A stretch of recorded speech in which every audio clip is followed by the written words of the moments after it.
December 2014. In Ireland, the 5th in Dublin, at the World Youth Leadership Summit, a young girl in traditional Korean dress appeared on stage.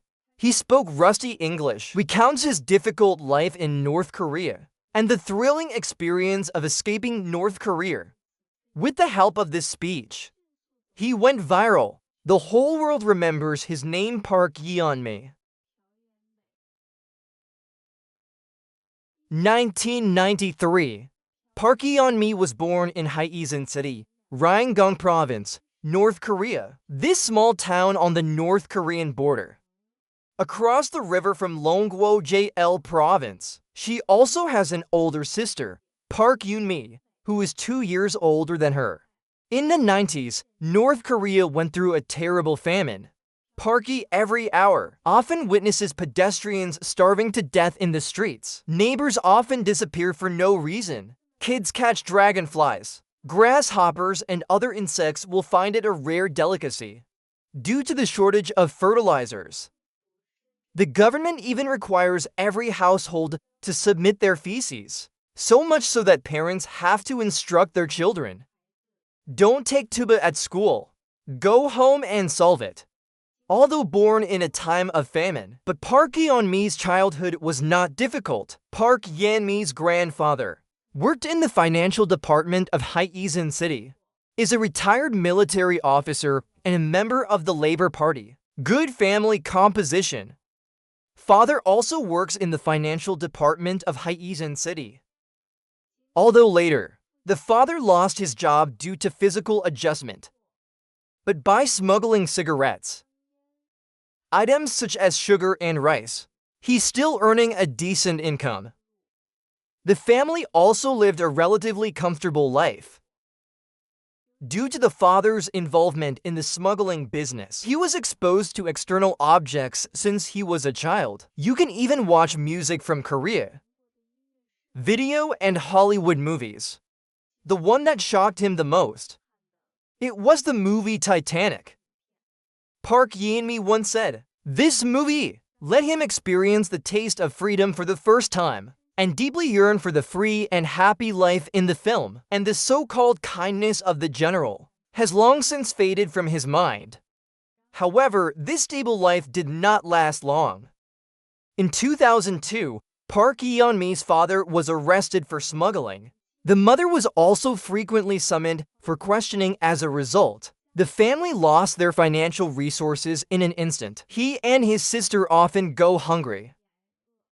According to his recollection, it was the most memorable period of his life. Tough day to fill the stomach. The sisters learned to catch dragonflies and fry, test them to impact. 2005 father's early disaster. He has been tortured physically and mentally damaged. Live up to the high spirits of the year. My favorite South Korean music of the past. Now it's no longer touched because of fear. For fear of being reported. In 2007, my sister Park Yeon-mi could not tolerate hunger. Selecto by Park Yeon-mi and her mother searched for her. He also embarked on the road of escape through smuggling agencies. 13-year-old Park Yeon-mi and her mother, stepping onto the frozen Yalu River, came to the Dragon Kingdom. However, not only did my sister not find it, they fell into the trap of human traffickers. To protect my daughter, Park Yeon-mi's mother in exchange for herself, humiliated in place of daughter. The mother and daughter then sent goods, sold by intermediaries.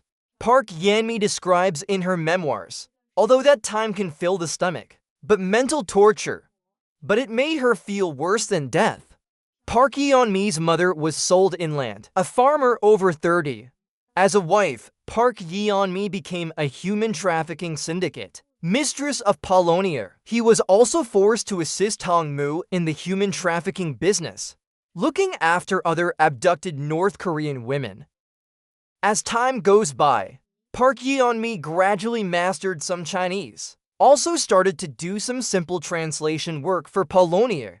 Surprisingly, Polonia actually developed a connection with him. Not only did he buy back his mother with a lot of money, reunite mother and daughter, He also brought his father back to life. He even helped find out the whereabouts of his sister Park Yeon-mi. Park Yeon-mi's father was sentenced to long prison terms. Physical condition has long been poor. After coming to the Dragon Kingdom, he was diagnosed with advanced colon cancer. Died a few months later. Year 2009, traffickers released Park Yeon-mi and his mother from the same tomb. They crossed the Gobi Desert, finally arrived in Mongolia. Through countless hardships, they finally flew to Korea. The moment the plane landed in South Korea, Park Yeon-mi felt an unprecedented relief. With the help of the Korean government, Park Yeon-mi and her mother received a settlement grant of more than $20,000. Although this is in the high-price environment in South Korea, not rich, but it's already a lot of money for derailers. However, Park Yeon-mi gradually realized that adapting to a new society is not easy. Life in Korea is highly competitive. Young people are under a lot of pressure, and defectors with a North Korean accent. People are often discriminated against in society. Even some North Korean defectors, because I can't adapt to the rhythm of Korea and choose to return to North Korea. Despite this, Park Yeon-mi never gave up. Adapting to and pursuing a new life, he first studied at Heaven's Dream School for Northerners. After making an effort, admitted to the Faculty of Formal Justice at Dongguk University in Seoul. Fortunately, South Korean government and schools shared tuition for North torturers so that he doesn't have to worry about finances academically. At the end of 2011, South Korea's EBS TV invited Park Yeon-mi participate in the North Tour talk show with outstanding appearance and sincere speech. Park Yeon-mi quickly became popular.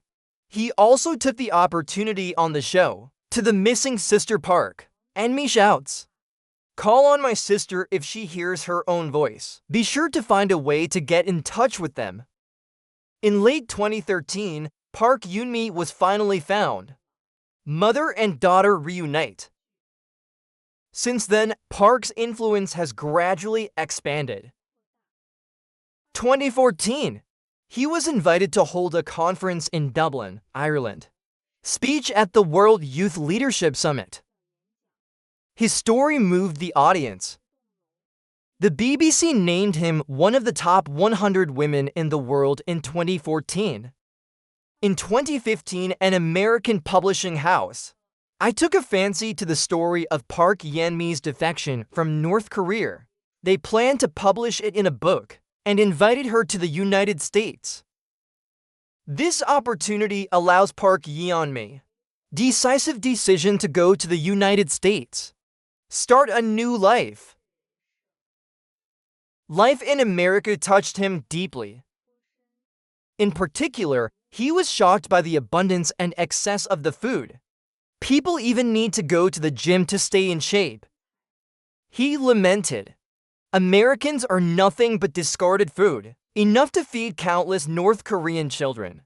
In 2015, he was supported by his publisher, published his first memoir In Order to Survive. Thanks to the superb writing of writer Marion, the book became a huge success.